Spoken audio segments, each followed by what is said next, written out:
What's up, guys and gals? Floyd here today, and I wanted to talk a little bit about the Stamina DK. Now, the Stamina DK, this is an easy mode, kind of a beginner's build, but it pulls really great DPS, no problems there. The rotation is extremely simple. The gear is extremely simple to obtain, so there's no need to worry about that. So let's get into it. With a pot, your stats are going to look a little something like this. You're going to have about 10k magic. You're going to have just about 19k health, so you're going to be really tanky, which is nice. You're going to have 34k maximum stamina, 3244 weapon damage, 62.4% critical, and then your resist 17.5, about 12k physical. Now, 64 points into maximum stamina. I just use blue food, so nothing special there, super easy to get. Lover is the stone. Now, as for gear, the main set is Ravager on the weapons and jewelry. I use a dagger and an axe. The absorb stamina glyph on the dagger, and a poison glyph on the axe. Your back bar, I have the Maelstrom bow. I know that not everybody has access to a Maelstrom bow, but you can use maybe a Lecky's bow or a bow of agility, something like that, that's going to give you weapon damage or maximum stamina, or you can just like maybe craft a Hunding's Rage bow to have on your back bar if you don't have a Maelstrom bow. The DPS will not drop that much without the Maelstrom bow. The Maelstrom bow will just give you the maximum DPS on a Stam character. Now, monster sets. Selines. I know everybody screams Veladreth, give me Veladreth. I like Selines. I like Selines for the maximum stamina and the 16,000 physical damage Primal Spirit proc every 4 seconds. Now, Veladreth will give you a little bit more weapon damage. And you can, if you connect with multiple spores, obviously it's going to deal more. It's got a 9-second cooldown, so keep that, almost double what Selines does. So I choose to use Selines. Now, there are a few pieces on the build that I would rather have a different trait, but they are not, so I have what I have. Leviathan is going to be your second set. Leviathan's really good, maximum stamina, and a whole bunch of weapon crit. So you're pulling a lot of weapon crit from Ravager and the Leviathan. Now, Leviathan drops from Crypt of Hearts, 1 or 2, and Ravager is a PvP set. Okay? Now, there's a lot of melee damage in the rotation, which is going to proc Ravager very often. And this has a 10-second cooldown, but lasts for 10 seconds, so you should keep this up almost 100% of the time. It's going to proc quite a bit on the rotation, so don't worry about that. But as for traits, I use an infused head. I would like to have an infused chest, but Divine's is fine. I have a Divine's heavy shoulder. I like to leave the maximum health on there. Makes you a little bit more tanky. And you already have enough stamina on the build to the point where you can afford to lose a little bit if you want to be a little bit more tanky. If you want the maximum stamina, by all means, glyph it differently. That's up to you. This is just a personal choice for me. Then I had, this should be Divine's, but I only have an infused waist, and then the rest is Divine's as well. Now, infused on the legs would be really good too for extra maximum stamina, but like I said, I don't have infused legs, so Divine's it is. Jewelry, again, Ravager. I run 1 Bloodthirsty, 2 infused, with weapon damage and chance on all 3 pieces. Now, if you want to run 2 Bloodthirsty, 1 infused piece, by all means, go ahead and do it. You're going to get a little bit more damage in execute phase, which is always good, but Seeing as you don't have an execute on the stamina DK, I always just choose to do 2 infused and 1 bloodthirsty. Works out just fine for me, but like I said, if you want to do the jewelry differently, by all means, 2 bloodthirsty, 1 infused will be just fine for you. It'll be just fine. So that's pretty much your gear right there. Oh, on your back bar, I use a weapon damage enchant on my bow. Proc it all the time, keep that weapon damage up. Now, skills. Your front bar is going to look a little something like this. Noxious Breath, which is going to give you a nice little additional hit, and then a nice dot, and then it's also going to give you Fracture, which is really good. So that's you're going to be on your front bar, and then also Venomous Claw is going to follow it up. This is great. It's super cheap, and it's super powerful. So you got to let it run the full duration. As you see, it says that the poison seeps into the target and deals increased damage the longer it lasts, dealing 12% more every 2 seconds. So make sure that this is running its full duration to get maximum DPS out of it. Your next skill is going to be Rending Slashes, which is a nice little bleed damage.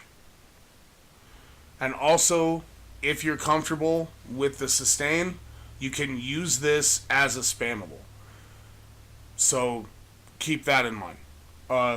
Otherwise, the rotation's super easy, and you don't have to have a spammable. You just let your dots run, blah, blah, blah. This is kind of like a flex slot. It just has to be a Fighter's Guild skill for extra weapon damage on your front bar. Now, Silver Leash is really good. You can use it to help pull mobs into the tank, get everything grouped up. It's a really good skill. I don't ever do it, but if you want to do it, well, then go ahead and do it. Last skill on the front bar is Flames of Oblivion. Now, this is a magic skill. I cast it every time I'm on my front bar. Every time. So this is up 100% of the time. This is always up. And it's a magic skill, so don't be scared to cast it. It doesn't cost you any stamina, it costs magic. But it's a nice little flame dot every couple of seconds. It's going to shoot the fireball at whatever you're hitting. Flawless Dawnbreaker is going to be your front bar ultimate. Now, this is a situational ultimate. This is not your main ultimate. You're not going to drop it all the time. If there's a nice big pack of zombies or something in front of you or whatever and you want to drop it, then that's fine. Go ahead. Drop it right on their head. But this is here for the Fighters Guild passives as well to get more weapon damage on the front bar. So that's why that's slotted. But I mean, it's not a terrible ultimate. Just not as strong as your back bar ultimate, which is Standard of Might. Standard of Might is fantastic. You get the damage over time. You take less damage. You deal more damage. You give synergies to other players. It's a great ultimate. Plus, it's super expensive, and it will give you a crap ton of resources when you drop it on the Dragonite. This is your main ultimate. This is what you want to drop when you have it ready. Boost those resources right back up, and like I said, when you're standing in that circle, the Stam DK is a monster. It's super good ultimate. Now, Rearming Trap is going to be on your back bar. I also throw this every time I'm on my back bar. I throw it every time. Like I said, the sustain on the build is really good with the easy rotation that I'm going to give you. You don't have to worry about it. We're not conserving stamina. Throw it every time you're on the back bar. Endless Hail is obviously going to be on there. Then Caltrops, obviously, again. This, Vigor, your heal, Poison Inject, and then you're off the back bar. That's it. Pretty basic setup when it comes to the point of a back bar stamina build. All these skills are always used, like I said. Now that the skills are done, we'll do the champion points.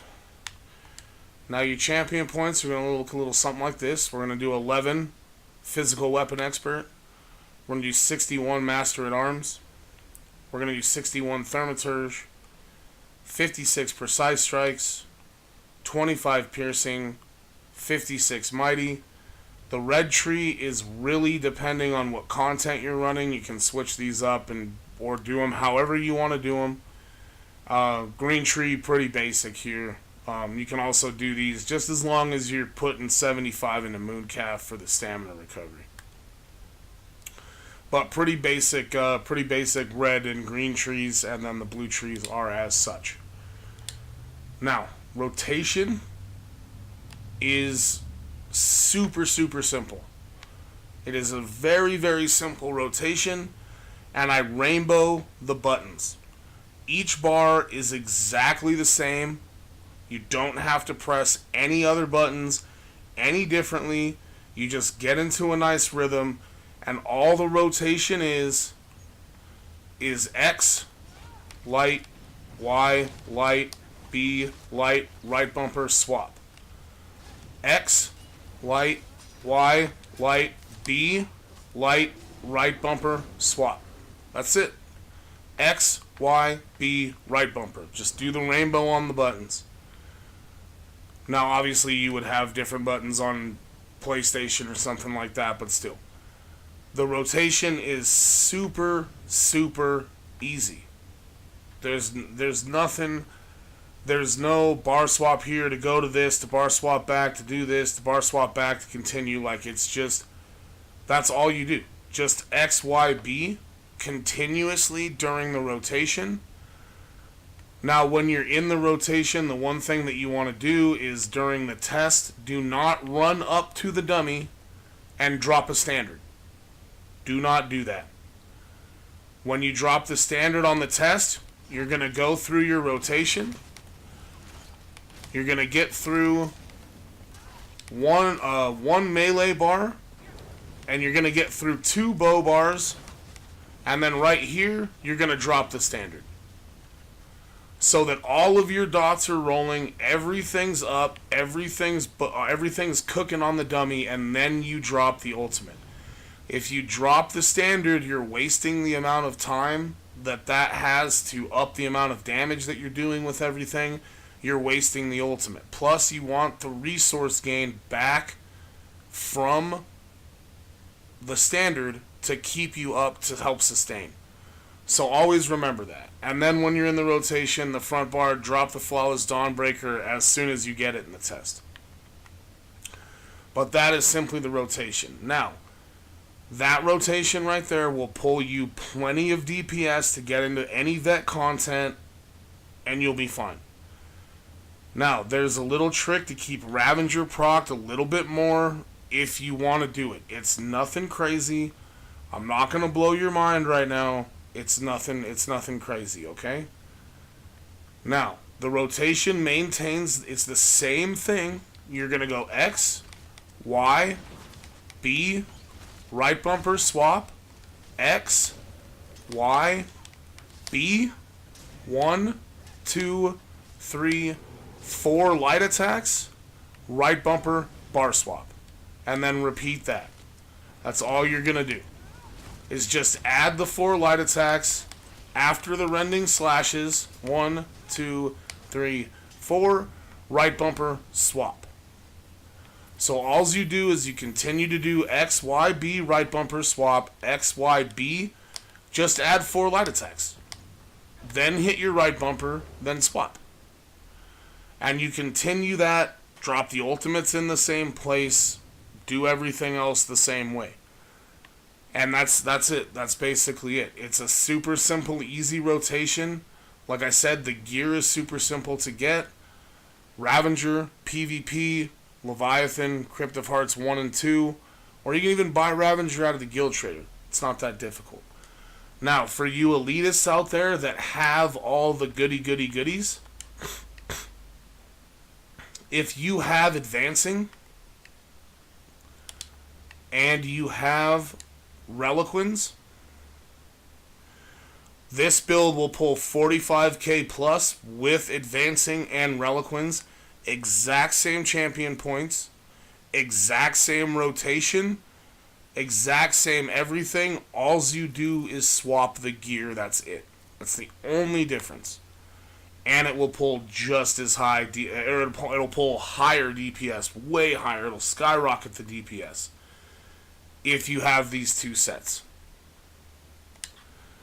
Now, if you have just one of the sets, if you switch out Leviathan for Reliquins and still use Ravager, your DPS is going to go up. If you have advancing instead of Ravager and then you use Leviathan on the body, your DPS is going to go up. So feel free to cycle through these sets and use them whenever you get them, and just use Ravager and Leviathan until you get those sets. And like I said, you're going to have high enough DPS to be vet ready in trials groups to go in there. Or if you're running normal Cloud Rest or normal Hellraw Citadel or veteran Hellraw Citadel, you're above the DPS requirements for every veteran trial guild out there. They'll let you in with the DPS that Leviathan and Ravager will pull together. This is a great setup to get started on the class, on the Stam DK, and like I said, I farmed Leviathan for like an hour, and I managed to pull all the Divines pieces. A couple 100k AP going through the bags, pulled the daggers and the axes and the jewelry and stuff like that in Cyrodiil for Ravager. The sets, you could literally go out and get them with, depending on your RNG, within an hour you could probably have an entire set of this gear. It's really not that difficult to obtain. But, like I said, I hope you guys enjoyed the build. If you want to ask any questions or hate on me for not having a 60k DPS parse or anything like that, put that hate down there in the comments. I'll take it, and I will cry myself to sleep at night. If not, let me know what you think of the build. I hope that it gets you the gear that you want. I hope it works out for you. That's Floyd, signing out. Have a good one.